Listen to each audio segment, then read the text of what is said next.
Bienvenidos, valientes de la oscuridad.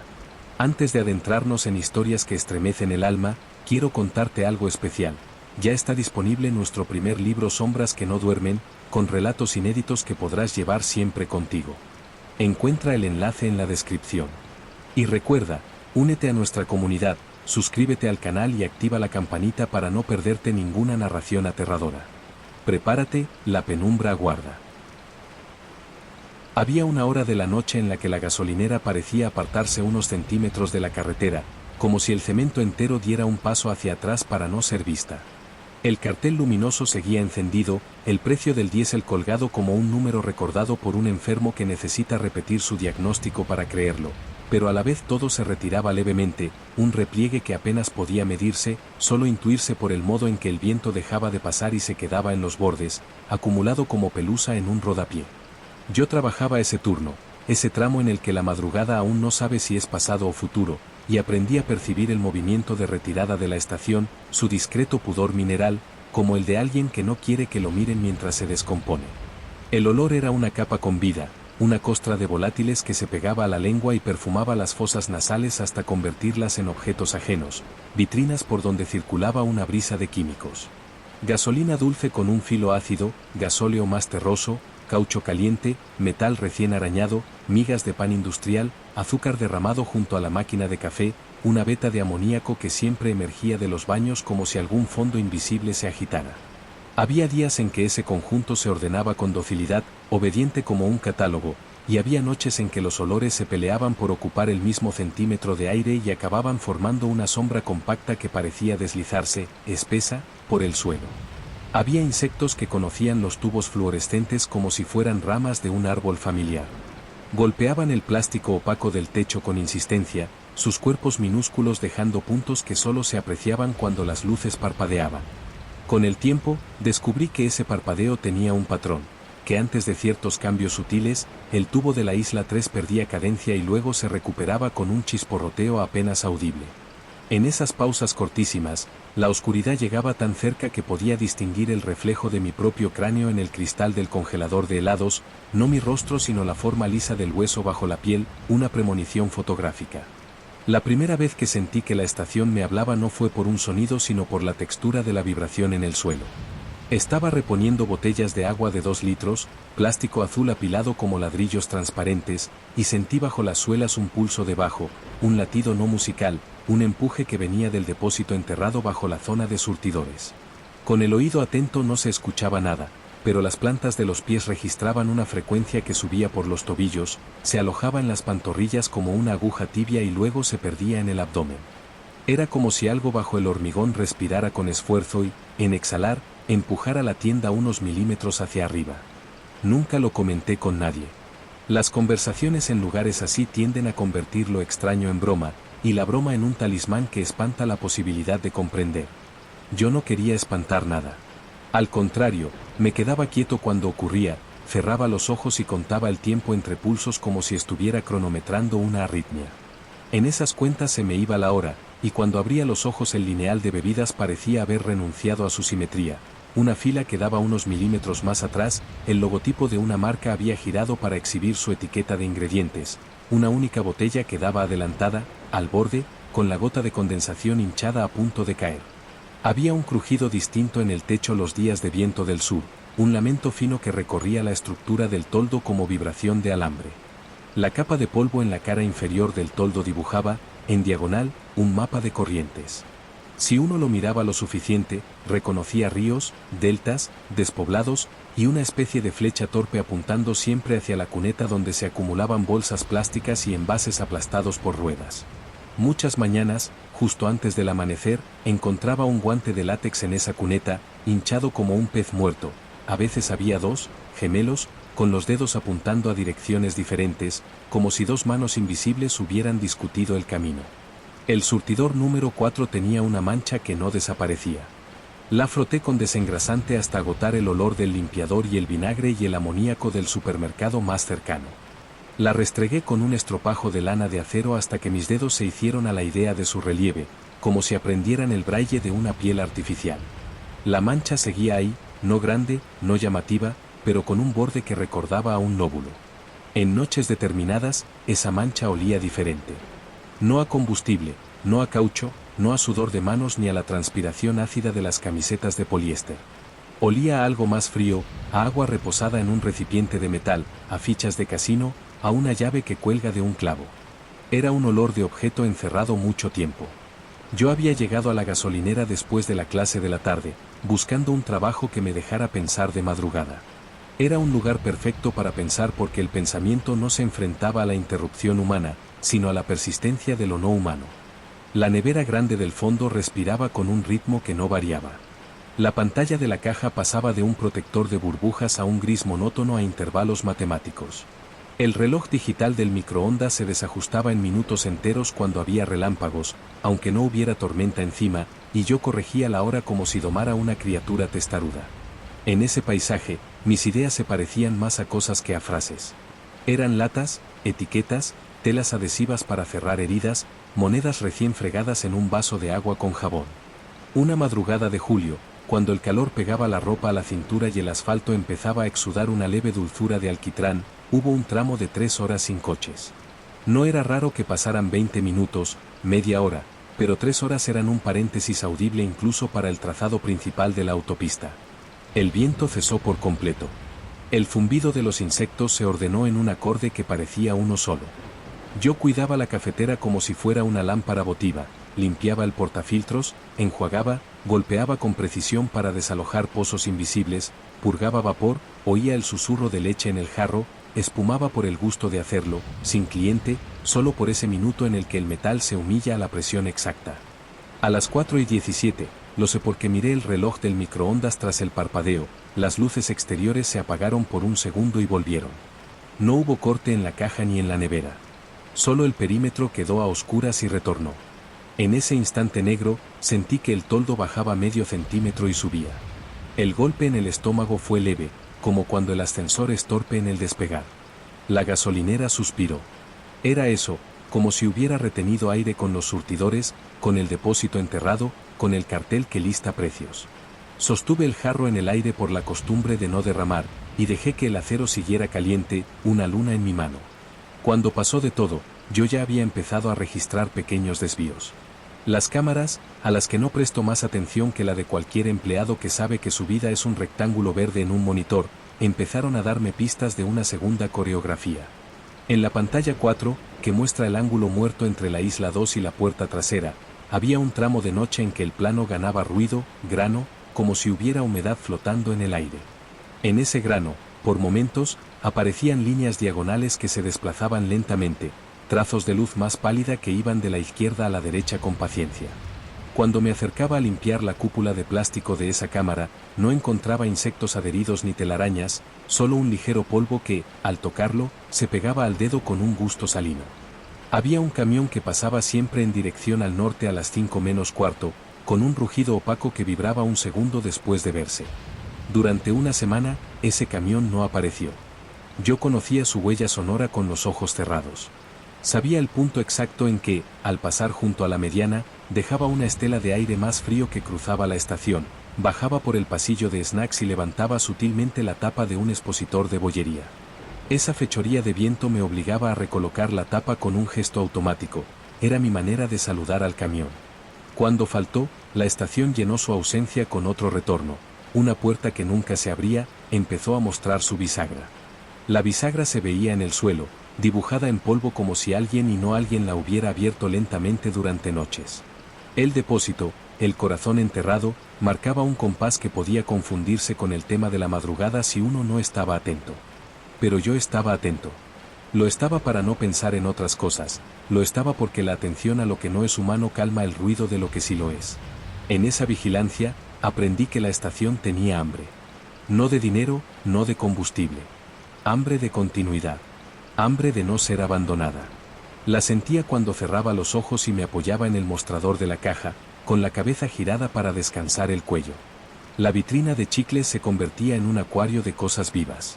El brillo de los envoltorios, la forma en que el plástico se arrugaba con un suspiro al cambiar la temperatura, los pequeños clics del material retrayéndose, todo eso componía una respiración ajena que pedía, con una decencia casi dolorosa, que yo no me fuera.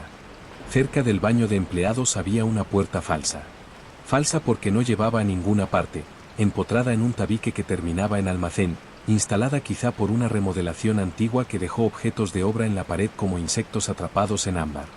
Esa puerta, pintada del mismo blanco que el resto, sin pomo, sin cerradura, solo una hendidura de sombra donde la juntura no casaba, empezó a regalarme una sombra distinta al amanecer. Nunca cambiaba el sol en ese pasillo, la única luz era la del fluorescente que emitía un tono más frío que el de la tienda, como si no estuviera del todo afinado. Sin embargo, a partir de agosto, a las 6:10, 6:15, yo notaba una sombra más pesada caer a la izquierda de la puerta. No venía de ninguna parte, era una densidad, una cualidad marrón en el aire, un espeso de sopa. Me quedaba plantado frente a ese espesor, con las manos aún húmedas de anotar pedidos en la trastienda, y sentía una presión en las sienes como en la bajada de un puerto. Una madrugada llovió barro. La mezcla de polvo y agua cubrió con escamas el parabrisas de los pocos que se atrevieron a repostar en medio de la tormenta. Cuando se agotaron, la estación se quedó sola con su piel nueva. La cara inferior del toldo, antes ceniza, amaneció puntuada de manchas cobrizas. La luz no se reflejaba igual. Los tubos de cada isla, que solían repartir su blancura azul con indiferencia, esa noche lucían un matiz verdoso, algo enfermo. Yo parpadeaba más de lo normal y sentía un sabor a hierro en la punta de la lengua, una anticipación de sangre sin sangre. Dejé pasar el agua por el suelo como si desinfectara un quirófano. El agua arrastró migas, pelos, pequeñas plumas que no supe de dónde habían llegado, trozos de la escama barro que se adherían a mis botas. El suelo, al secar, quedó marcado por un mapa claro de mis pasos. El mosaico gris claro de la tienda, de pronto, tenía huellas que seguían rutas que yo no recordaba haber tomado. No era extraño dejar un rastro si se pasa con botas mojadas, lo extraño era el patrón. 3 pasos hasta el congelador. Giro hacia la estantería de latas. Paso lateral de cangrejo a la pared de periódicos. Una vuelta completa frente al expositor de mecheros, aportando al linóleo un círculo clarísimo de barro claro. Yo podía haber hecho eso sin darme cuenta, podía, pero mi cuerpo negó. Lo negó con el dolor en el tobillo derecho, ese tirón que me da al girar en seco, y que ese día no sentí. Lo negó el latido pausado, demasiado constante para justificar una vuelta, lo negó la ausencia de mareo que siempre acompaña a un giro absurdo en noches sin comida. Me quedé mirándome como quien mira un mapa de tráfico ajeno. Las huellas tenían un orden y ese orden no era mío. A partir de esa noche empecé a escribir cosas en un cuaderno, no por miedo sino por una intuición de método.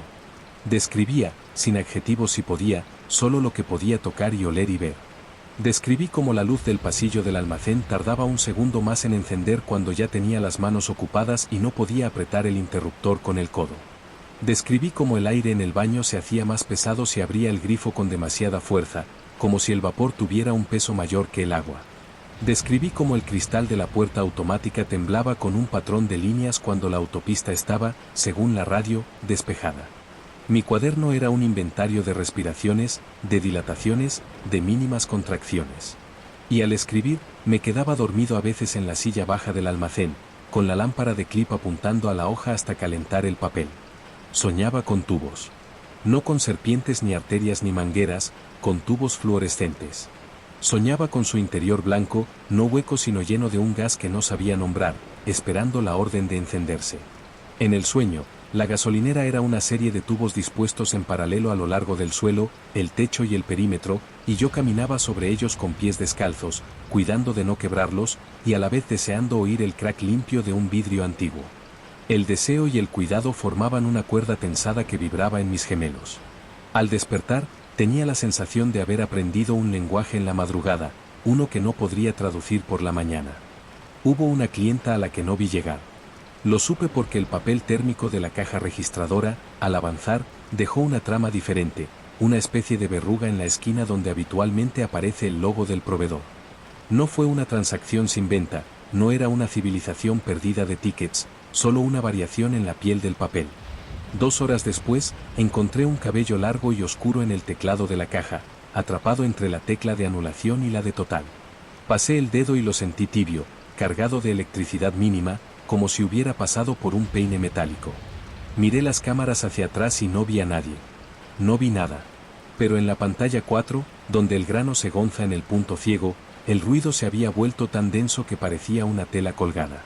Me habitué a hablarle a la estación sin palabras, a hacerle gestos con la palma pegada al mostrador cuando el viento golpeaba el letrero de precios, a pasar 2 veces por el mismo sitio con el mocho si la luz tardaba en encender en el almacén, a dejar la cafetera purgando unos segundos más cuando el ruido de fondo bajaba. Era un trato, un pacto rudo entre 2 persistencias. Yo le daba tiempo y pequeños cuidados y ella me permitía ser su animal nocturno, su única persona en pie cuando el resto de la ciudad dormía. En ese pacto se fue colando una cosa más.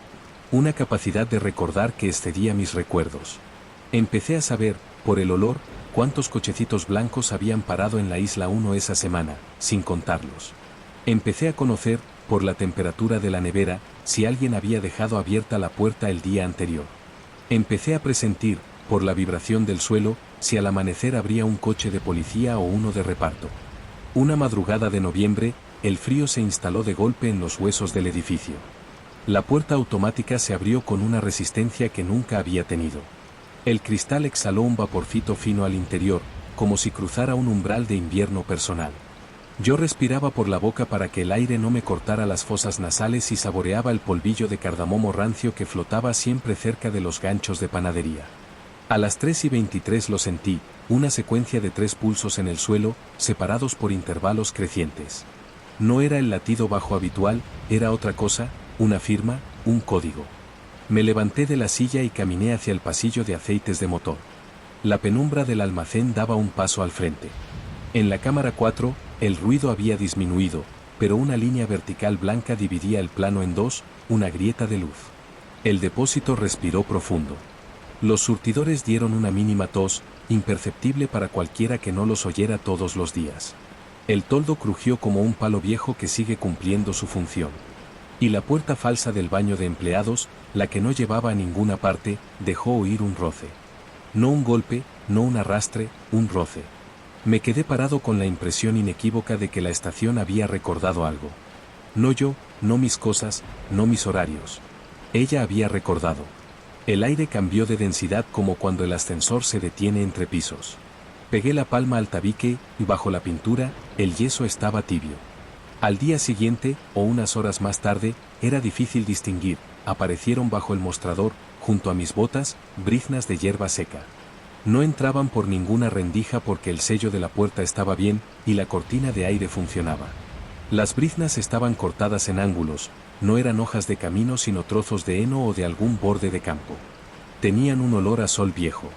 Las recogí y noté que eran frágiles como plumas. Por un momento pensé que la estación estaba respirando cosas de otros lugares, que el aire que entraba por las rejillas traía memoria vegetal de una carretera que no existía cerca. Me las guardé en el bolsillo como quien guarda una muestra para un experimento futuro que no se hará, solo para saber qué se tiene. Con la llegada de diciembre, el amanecer se retrasó como un huésped que no quiere bajar a desayunar, y yo me acostumbré a ese tramo extra de oscuridad. En esas horas añadidas, la gasolinera profundizaba su carácter. Se convertía en lo que realmente era, una máquina de luz en medio de la nada que insiste. Insiste con su zumbido, con su lista de precios, con su alfombra negra para secar las suelas. Insiste con sus normas impresas en un vinilo pegado a la puerta, prohibición de fumar, de usar el móvil, de repostar con el motor encendido. Insiste con los conos de señalización apilados como un órgano rojo. Insiste con el goteo de la manguera de lavado aunque nadie la haya usado. Insiste como insiste una idea que no se resuelve, como insiste la fiebre leve. No recuerdo que nadie me leyera la mano jamás, pero aprendí a leer otra cosa, el recorrido de la gente en la tienda según el sonido de sus suelas. Hay quien camina con un arrastre de espuma, otros con un golpe de tacón entusiasta. En enero, esos sonidos parecían mal pegados a sus dueños. Un joven entró, su olor a colonia barata precediéndolo, y sus pasos sonaron como los de un hombre mayor, arrastrados, pesados. Una mujer pasó rápido hacia los baños, y su tacón golpeó como una pelota ligera. Una pareja de madrugada tocó el aplicador de gel hidroalcohólico a la vez, uno con cada mano, y el sonido fue el de una puerta de coche. Nada encajaba con nada. Todo se había desplazado 1 centímetro, como la estación misma a cierta hora. Ese desajuste tenía una belleza triste, señalaba una fisura por donde uno podía mirar. En febrero vino la niebla. No una niebla de novela, mojada y teatral, sino una niebla tenue que solo vivía en la zona de surtidores.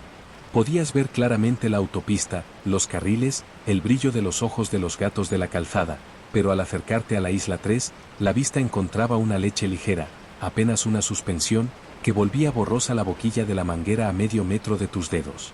Ese velo tenía un olor dulzón, mezcla remota de caramelo y barniz. Froté con el paño la superficie de los contadores y vi que la niebla no dejaba residuos. No era agua. Era una temperatura con memoria. Empecé a notar que el cuaderno donde apuntaba mis observaciones pesaba un poco más cada semana. No por las páginas, no por tinta.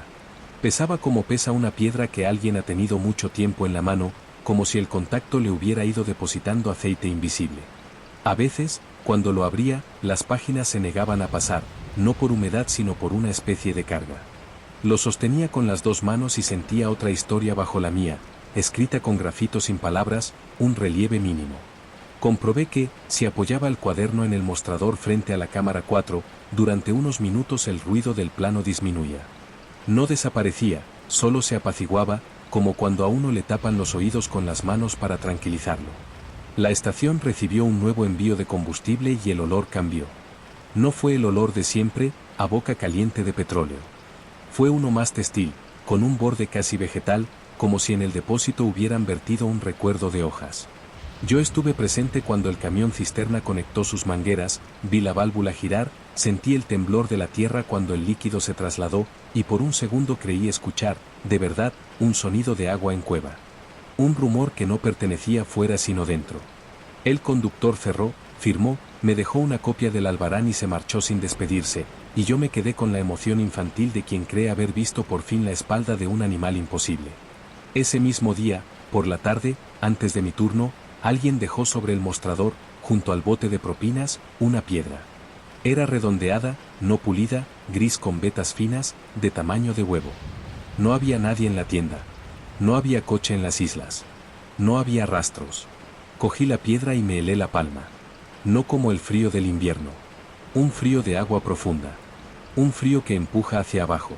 La coloqué en el borde del mostrador y la vi bailar 1 milímetro, como si encontrara su lugar. Cuando llegó la noche, la piedra había dejado un círculo sin polvo. Tenía, en su peso, la misma obstinación que la estación. Era un objeto que se quedaría. Que se quedara me alivió. Había una línea de continuidad que empezaba a dibujarse y yo me dejé ir por ella. Al cerrar los ojos en la silla del almacén, la lámpara de clip proyectaba una sombra de reja en el cuaderno, y esa trenza de luz y grafito me dio una pauta. Decidí escribirle a la estación una carta sin palabras. Una sucesión de trazos de longitud variable que yo repetiría cada madrugada como liturgia. Lo hice. Un trazo largo y 2 cortos, luego 3 medianos, luego un hueco, luego un punto. No era morse, no era un juego, era una oración de látiz. Al terminar, escuchaba. A veces el depósito replicaba con un latido más fuerte. A veces el toldo soltaba un polvo invisible que me picaba la frente. Esas eran sus respuestas. Una noche de marzo, el aire dentro de la tienda se volvió inesperadamente pesado justo antes de las 4. Los tubos del techo emitieron un zumbido más grave, como un coro que baja. De la puerta falsa salió una brisa seca que me secó la lengua. Comprendí, sin comprender, que algo llegaba. No un cliente, no un camión. Una forma de presencia que la estación esperaba, como se espera una visita médica. Caminé hasta la isla 4. La mancha del óvulo en el suelo parecía más fresca, aunque no hubiera llovido desde hacía días. Puse la mano a pocos centímetros y sentí el frío viejo de la piedra que alguien había dejado, pero en el suelo. El frío de agua profunda. El perímetro de la gasolinera, ese límite que se apoya en el arcén como un plato en un mantel, se tensó. Una línea de hormigas negras cruzó desde el pie de la señal de límite de velocidad hasta la base del cartel de precios. No habían estado antes. Salían de un hueco en el cemento con una decisión que no he visto en nadie. Cruzaron el pasillo de luz de la isla 3 como si fuera sombra. Algunas cargaban partículas invisibles, otras iban vacías. No interrumpí. Entendí que no era mi turno de ordenar nada. Me quedé en el borde, entre la tienda y la noche, con las manos colgando como piezas de un maniquí que se ha cansado. Fue entonces cuando la estación inhaló un aire que no estaba allí. Por primera vez, olí algo que conocía desde niño en un lugar que no correspondía. Olí el pasillo de mi casa a las 6 de la tarde en noviembre, olí la madera de un mueble viejo, olí un jornal de una planta de interior, olí un libro de tapas blandas que nadie había abierto en años. La estación se había tragado una memoria que no era suya ni mía. Era de otra casa. De otra persistencia humana que, a falta de rostro, se resumía en olores. Esa noche, al revisar la grabación de la cámara 4, vi algo que no había visto nunca. No vi una figura, no vi un fantasma. Vi el plano temblar hacia adentro, como si no fuera imagen sino membrana. La membrana se hundió y, en el punto de máxima tensión, el grano se ordenó en una forma que por un instante dibujó un rectángulo dentro del rectángulo. Un pequeño marco en cuyo interior la luz se movía un poco más despacio. Sentí náusea. Sentí ese vértigo sin caída que dan las alturas cuando no hay barandilla. Aparté la vista y, al volverla, el plano estaba otra vez normal, con su ruido, con su esquina donde siempre aparece la sombra de un insecto si pasa cerca. No comenté nada, no anoté nada. Cerré el monitor con cuidado y me fui a limpiar la manguera de aire para inflar ruedas como si eso pudiera enderezar el mundo. La piedra seguía en el mostrador. El círculo sin polvo se agrandaba con la vibración de los motores que si llegaban, algunos de madrugada, ausentes, con ojos cansados, con olor a tabaco de ventanilla entreabierta, con el tintineo de monedas. Observé que quienes pagaban en efectivo y dejaban algo de cambio en el bote miraban, sin saberlo, la piedra, como si el ojo no pudiera evitar su redondez. Parecía una glándula. Una pieza anatómica que uno desea tocar. El calor volvió, pero no el del verano anterior. Era un calor con borde. Un calor que detenía una parte del aire y dejaba correr otra. Entre esas dos velocidades se formaban fronteras, pequeños muros invisibles que yo atravesaba con la sensación de cruzar de habitación. El café sabía diferente dependiendo de en qué lado del muro lo sirviera. La espuma de la leche llenaba el vaso hasta un punto distinto, como si alguna fuerza muy leve, aplicada exactamente en ese lugar, alterara la forma de la burbuja. Yo probaba, anotaba, movía la jarra, y el resultado tenía la exactitud de un experimento doméstico. La estación me enseñaba a medir con lo que no se puede medir. Tenía un miedo nuevo. No al daño, no a que alguien entrara con ganas de romper. Miedo a olvidar algo esencial en ese pacto. Miedo a no cumplir una parte de un contrato que yo mismo no había firmado y que sin embargo obedecía. Empecé a quedarme unos minutos más después del turno, aunque nadie me lo pedía, solo para recorrer el perímetro con los ojos. Tocaba el poste de la isla 2 con la yema de los dedos. Cerraba y abría el agua de la manguera de lavado con un movimiento lento que dejara el último mililitro en su lugar. Pasaba los dedos por el canto de la estantería de mapas de carretera que nadie compra ya. Todo era gesto, todo repetición, todo una lista de instrucciones que nadie anotó y que, sin embargo, estaban, y yo las seguía con la devoción con que se repone el florero de una mesa que ya no existe. La noche del cambio de hora, cuando los relojes se dejan manipular con permiso, la estación decidió quedarse con un minuto. Lo sentí. No fue la confusión habitual de un horario cambiado o la risa amable del compañero que llega antes o después. Fue un minuto que no ocurrió y que, sin embargo, dejó su barro en el suelo. Miré el microondas, miré el reloj de la caja, miré el móvil, y todos concordaban como tres amigos que se ponen de acuerdo para no contar algo. En el aire había una burbuja que no reventó. Me quedé quieto, con la mano sobre el mostrador, y en la palma noté la vibración de algo que quería salir y no podía, un pez bajo hielo. Llegó mayo y con él una tormenta seca. Truenos sin lluvia, relámpagos sin descarga visible en lo cercano. El campo a los lados de la autopista olía a hierba cortada que no había sido cortada. La estación crujía como una casa con los huesos en crecimiento. El toldo soltó un polvo nuevo que me arañó la garganta, un polvillo que sabía a cable quemado. Los tubos del techo se apagaron y encendieron con un retraso en cascada, como luces de árbol que alguien enciende con un mando con pilas gastadas. Me sorprendió no sentir pánico. Me limitaba a estar, a esperar, con la respuesta corporal de quien ha atravesado varias veces el mismo miedo y ha visto que no se completa. A medianoche, la cámara 4 mostró el interior del pequeño rectángulo otra vez. Esta vez pude mantener la mirada. Era una sala, pero no la mía. Era un trozo de aire donde el polvo caía más despacio. Era una alfombra que no existe en la tienda. Era una esquina donde el papel pintado, si lo hay, se ha levantado en un ángulo. No vi más. No tenía que ver. El depósito latió 3 veces, separadas por intervalos decrecientes. La estación me pidió algo que yo no sabía cómo dar. Reaccioné como quien reacciona ante una mano que se extiende. Toqué con los dedos el marco del monitor. Lo apagué. Esperé. La puerta del baño de empleados respiró. Alguien, nadie, nada, me rozó el codo con aire caliente. No he dicho nada de los pájaros. Los que se posan en el borde del cartel y saltan de letra en letra como si la estación fuera una palabra gigante. Su excremento cae en hilos fosforescentes que, al secar, se vuelven calorías. Hay mañanas en las que esas mangas blancas dibujan rutas desde el cielo al suelo que uno podría leer como una partitura. Los pájaros, incluso de noche, conocen la estación mejor que yo. Ellos la sobrevuelan, la asedian, la toman como un acantilado que oficia de faro. Sus sombras pasan sobre el suelo con una frialdad que nos niega. Cuando la piedra llegó, se posaron menos. Cuando la niebla de la isla 3 apareció, hicieron círculos más altos. Cuando la puerta falsa respiró, hubo un momento en que no oí ni un aleteo. Me pregunto por qué sigo aquí cuando amanece. Sé que podría irme. Sé que, al salir el sol, el olor a caucho se vuelve tímido y la vida humana llena los huecos con su ruido insistente. Sé que podría salir por la puerta, cruzar la carretera por el paso de peatones y caminar hasta el campo sin mirar atrás. Pero mis pies han aprendido un plano. Mis manos han memorizado el diámetro de la boquilla de la manguera. Mi nariz ha hecho un inventario de microvariaciones que no me dejarán en paz si me voy. Hay una fidelidad que se parece a la enfermedad. Y hay otra fidelidad que se parece al amor por las cosas que nadie mira. Tal vez viva en el punto exacto en que esas dos fidelidades se confunden. Esta madrugada, cuando faltaban 15 minutos para que el turno acabara, encendí la cafetera por última vez. El vapor cantarín marcó un compás que ahora reconozco como propio. Puse el vaso, dejé que la espuma lo llenara, limpié con un paño la leche derramada en el acero como quien limpia un altar. Caminé hacia la puerta y me detuve. La piedra no estaba en el mostrador. Su círculo de ausencia sí. En el borde del círculo vi un rastro, no de polvo ni de barro, un rastro oleoso, como cuando se apoya la frente en un cristal. En el suelo, mis huellas escribían un camino que no recordaba. Iban hacia la puerta falsa. Mi corazón, esa cosa que he ignorado a conciencia, se hizo notar con una educación terrible.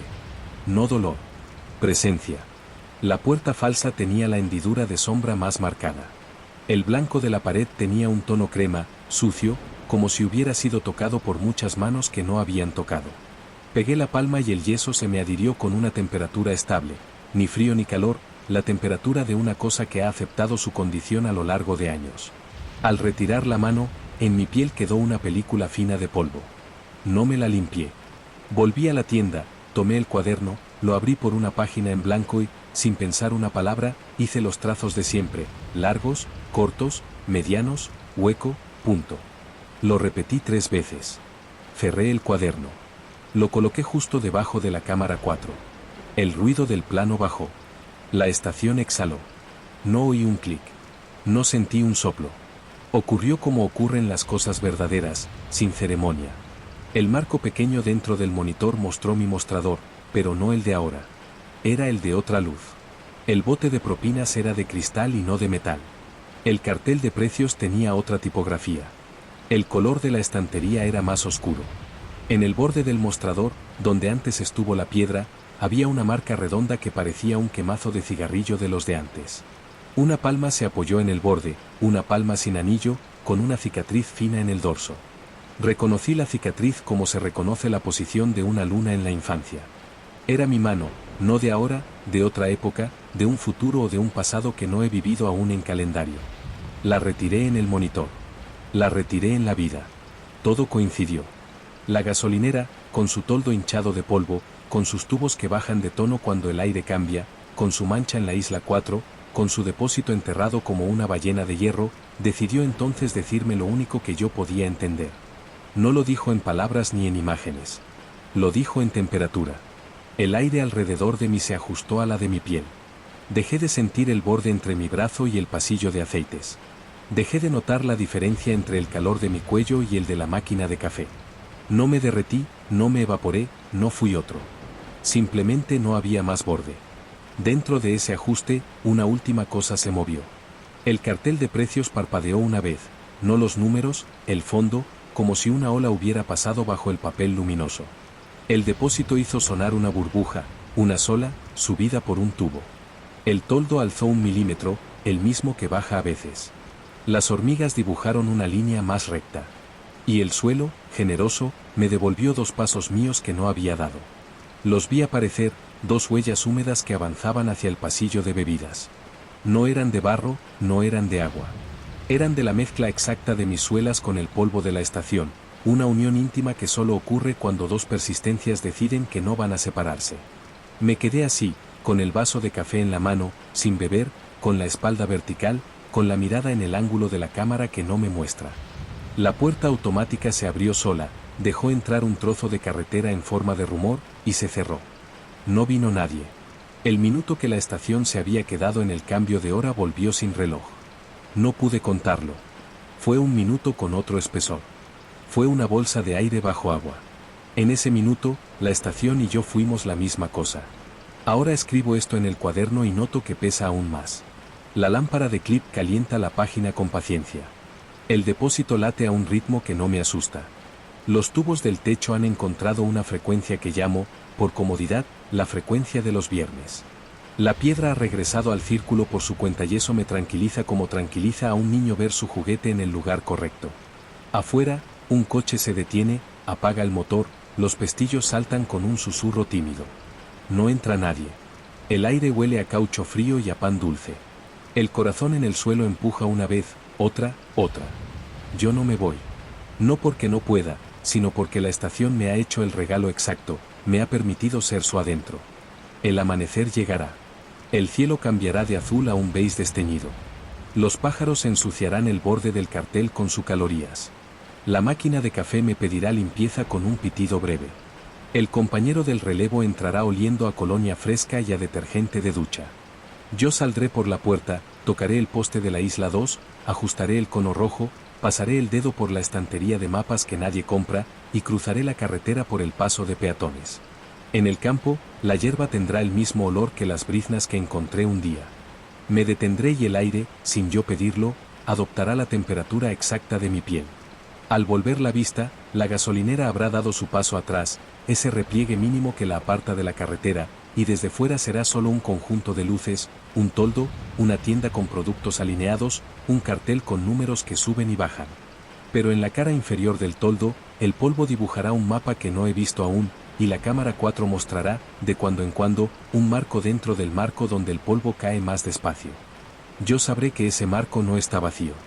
Yo sabré que, cuando nadie mire, la estación ensaya el modo de no quedarse sola. Yo sabré, con una certeza sin palabras, que ya he empezado a ocupar mi lugar en ese ensayo. No me asusta.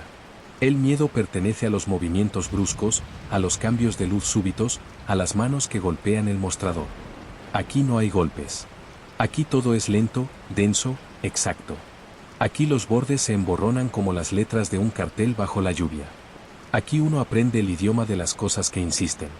El idioma de una máquina de luz en medio de la nada que no quiere que la olviden. El idioma al que me entrego mientras escribo estas líneas y siento, bajo el codo, la tibieza del mostrador, el pulso impaciente del depósito, el peso correcto del cuaderno, la respiración callada del toldo. Cuando cierre la puerta por fuera, el vidrio conservará unos segundos la forma de mi mano. El círculo en el mostrador recordará la piedra. La mancha en la isla 4 seguirá oliendo a llave en clavo. La cámara 4 guardará, en su ruido, el contorno de un marco.